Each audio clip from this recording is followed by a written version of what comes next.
पुढची धक्कादायक अशी बातमी आहे। डोंबिवली आणि मुंबईमध्ये बनावट औषधांचं रॅकेट उघडकीस आलंय।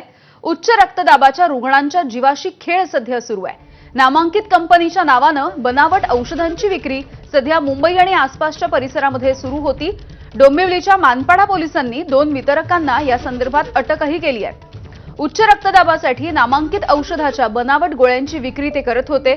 डोंबिवलीमधील श्रीराम फार्मा या कंपनीचा मालक पंकज उपाध्ये आणि मुंबईमधील वितरक विवेक राय या दोघांनाही पोलिसांनी अटक केली आहे। नामांकित कंपनीच्या लेबल्ससह बनावट औषधांचा मोठा साठा देखील पोलिसांनी जप्त केला।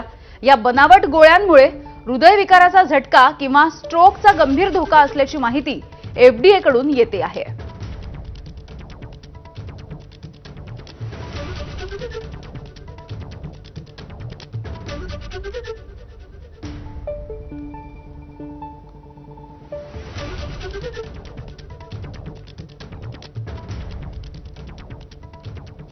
आणि यानंतर सगळ्या महत्त्वाच्या घडामोडींचा वेगवान आढावा।